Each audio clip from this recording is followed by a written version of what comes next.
to Sybils. This is my latest series of artwork completed this year. If you know anything about my art in the past, in the past decade I've done a lot of large-scale pieces. Works on canvas that are up to 10 by 20 feet in size, gigantic pieces, 5 by 12 foot, large installations.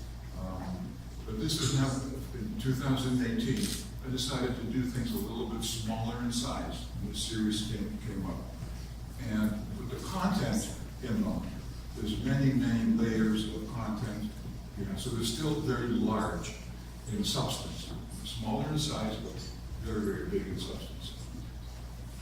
Now, I want to first start off with a little bit of my own biography, so you know where I'm coming from. My entire life I've been very curious, very inquisitive, looking for answers anywhere, never did. And so when I was finishing high school, going to college, I decided to go into atomic physics. And I went to the University of Chicago because that was one of the leading physics institutions in the world. We're talking 1968, 50 years ago. I wanted to know, what is everything made of? At that time, subatomic particles, new ones were being discovered every single week. Quarks were just being hypothesized. And I wanted to be part of the action. I wanted to know what is all of this actually made of? So the first year of college went by fine. Second year starting up, and I was shocked. I have to take 2 semesters of biology. What? Biology? Salamanders and frogs? What has this got to do with physics? I went to my advisor, who was the chairman of chemistry, and pleaded with him, please let me do something else. I'll study Aristotle. I'll learn the Greek language, okay? But not this biology nonsense. He says, okay, well, I could do that. The problem is, after 4 years, you're not going to get a degree. Well, there's a problem here. Spending all that money, not getting a degree, not a very good idea. So very begrudgingly, I showed up in class. And what I ran into is a guy named Richard Mintel. He just graduated university, a PhD in biology, and he was an incredibly energetic, entertaining teacher. He was that year he got the Teacher of the Year award, and deservedly so. He was so dynamic that sometimes he'd get on the top of the table and lecture the class on top of the table. So exuding energy. So he was very entertaining. When he got to the central nervous system, that left a big impression on me. Couldn't get over it. There's a little organ here, a collection of tissue. A very, very tiny percentage of our bodies. But what does it do? It produces our thoughts, our awareness, our consciousness, awareness of ourselves, awareness of others. It makes us as human beings.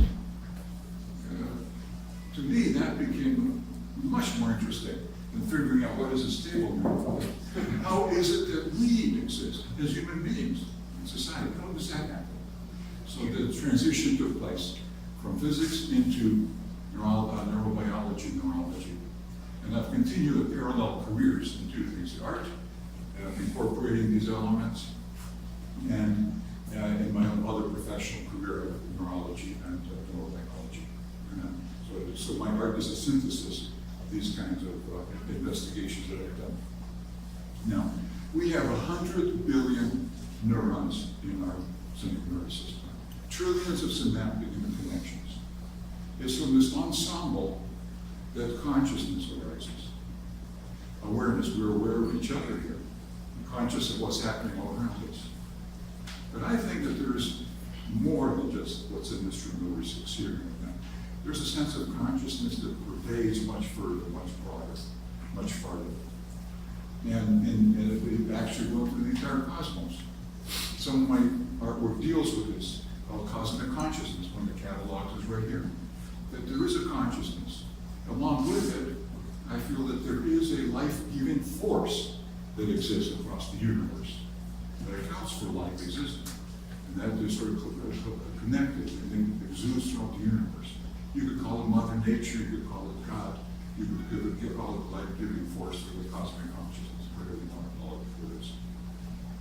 And then keeping that in mind, this particular sequence of Sybils, these 5 Sybils, in the background is this sort of a dark blue sky, evoking the cosmos. The Sybils themselves are oracles. Ancient Greek days, described by Homer and other writers at that time. And the oracles, they do think that they would prophesize the future. But actually, these prophecies, oracles, they did not give you, prediction that tomorrow is going to be 56 degrees and sunny. That's not what they did. They came up with answers to your questions that were usually riddles and puzzles that you couldn't hardly figure out.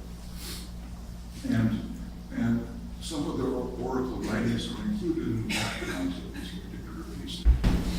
Now, I'll just read to you one of them that's incorporated in one of these elements here. Now imagine this, that you, let's say a ruler of a country, and you think you're going to war, and you want to know, should you do this or not? Or if you have a personal issue, should I marry this individual or not? And then there are only a handful of Sybils throughout each world. So you do a pilgrimage, it could take days or weeks to get there. And you get there and you explain to the Sybil, this is now the Libyan Sybil in the background. You explain to the Sybil your entire situation. And then the Sybil gives you the answer. What do you make of this? This is what you heard. Okay? First must be conciliation. But these are battles, and they are fought alone. First the strong ones, then the weak, then the confused.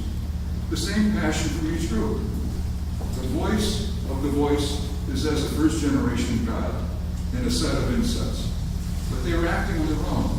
They have to be consulted quickly. And then the whole esoteric being of rebellious waters. The great festival of bulls.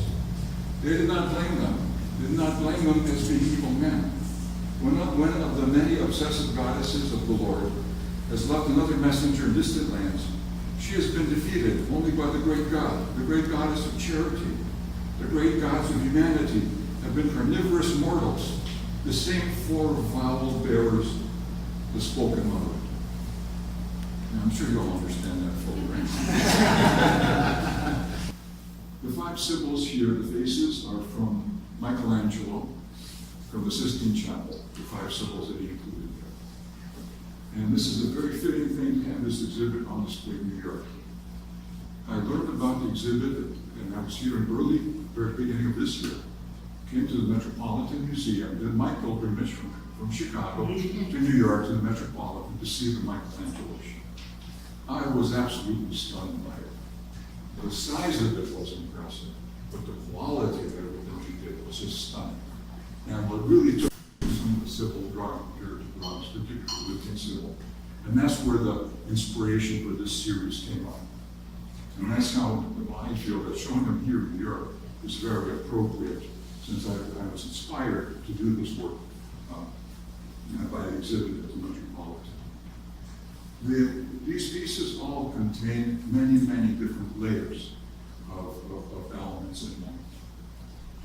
And going back in time, many different things in my life are incorporated in them. Transformed, reincorporated, retransformed, reincorporated, finally appeared in the final work. It's like I'm investigating how our mind works over time, how we evolve as humans. We have new experiences, we have new memories that modify our previous memories and previous experiences, and we slowly change over time and modify ourselves. So this series tries to catch that in a certain fashion. I'll only discuss one aspect of it. I'm not going to go into all the different aspects that will take a very long time. I'm just going to discuss the lettering that's in the background here. And the lettering, if you look at it in the background, you see the Greek letters, but they're colored. There's some kind of images included in there. And these images have their own story. And they go back in time. And let me start explaining, and that's why the rest of the exhibit is sort of explanatory of what at least that one element in these pieces deals with. I do want to sort of just back up a little bit. I've always considered my art to be conceptual in nature, conceptual art, but I never denied the visual image. The visual image has to be there, but the content has to also be there. And over time, over decades of doing this, over 40 years of doing this, the content has increased more and more complex in these particular pieces. And let me show you one example here. I'll explain to you this particular sequence here. It starts in 1977, 40 years ago. When I started painting when I was in medical school. And by the end of the 4 years of medical school, I was in a quandary. I felt I'd made a major error. I shouldn't be in medicine at all. I should be an artist. And friends of mine convinced me to at least finish up my internship in Wisconsin, which I did, saved all my money, and then I quit medicine entirely. Came to the East Coast, visited New York very, very frequently, and doing my art, having art exhibits, very complimentary reviews, sales were taking place. It was a very nice career. But over 3 years of doing this full time, I started to feel very guilty that I had all this knowledge of neurology and I wasn't doing anything good with it. I wasn't helping anybody.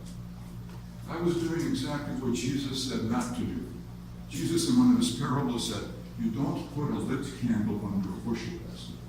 That's exactly what I was doing. And that's when I realized I was making a big, big mistake. Art and medicine don't have to be two worlds. It's not one or the other. I'm a smart guy. I should be able to figure out how to blend the two together. So for 30 years I've been struggling and working on how to blend them together. And this is my latest attempt on doing a blending. But during those 3 years, the one thing I wanted to do was to study the artwork of Cerebral. He's a very famous Lithuanian artist from the early 1900s. And 40 years ago, there were a lot of unknown things about his history. That I researched his books, took me to the British Library, I spent an extensive amount of the archives there, found a lot of material that was then published, including the Virtue of Malice in Lithuania. It was published eventually in a book that came out in 2004 by the Academy of Art and Goodness, published it. Rather unique material. The biggest accomplishment was to find the information that his artwork was included in an exhibit in London in 1912. The second most impressionist exhibit. This is one of the most important exhibits of the last century in art exhibits. It was so controversial that what happened, it actually launched the careers of Cézanne, Braque, Matisse, Picasso. They were launched because of the controversy that this show produced. And Chardonnay's work was there. And not only was it there, but it was noticed. It was written up in reviews in the newspapers at that time in London. But I had to go to England, to the archives in the British Museum, British Library, to find this material. Okay, so that's my contribution. Just as an aside thing, at that time to get into the British Library, now it's open to the public, at that time it was closed only to scholars. And my articles on the Virtue of Malice qualified me to be a scholar, to go further in the material there. But when I went to the library that morning, I specifically asked for one chair. You got to point out the one chair I want to see. And people showed us empty, so I spent the entire day sitting. The chair that Karl Marx wrote us up there. I knew that he had one chair, one location. And I spent the entire day with my butt referring to the shot. Anyway, that's just an aside. So when I was doing my manuscripts about Chardonnay's Republic, I used an IBM Selectric typewriter, and that had a disposable ribbon in it. And you could, and actually, when you finish using it, you throw it out. I kept them, and here is what it looked like. You can actually, if you have the original, you can actually read the letters. You can actually reconstruct all the words from the type. You type them so you move along, and then you send photos. Well, I say these things. So this series starts in 1977 in Washington, D.C. when I'm doing this research. 10 years later, took one of these rolls, released it into the air on the Lake Ontario shore in Toronto, and it was carried over. So, and then ended up on the beach, Sunnyside Beach. I photographed it. So this was an outdoor installation 10 years later. Okay, so taking art from one period, 10 years later, producing our art installation. Then in 1994, I may make a photograph, printed as a part of my photographic thought art series. So it's transformed into that site. Then later, I take this image and transform it into this large work on canvas. The original is 5 feet by 12 feet in size. And actually, everything that's here visually is here, but highly transformed. And I do the transformation to keep it with our own minds. You know, we have a lot of memories, let's say visual memories, in the past. But we don't have cabinets, only cabinets of photographs in our head. It's been transformed. The visual memories are transformed through the neural pathways. And so the transformations take place here to keep, it's sort of parallel with those things. Then aspects of this are incorporated in the lettering, produce the coloring of the lettering, and the lettering appears in the background of the comedian Sybil and the original one sitting across the way. So this is a sequence of my own art evolving over time, incorporated in one particular element in this particular piece, in the distant background. And these other pieces, the other elements, the neurons, other patterns, they also have their own story, but that would be much too complex. This is trying to parallel a little bit how we evolve over time, and how our complexity increases over time as we learn and mature.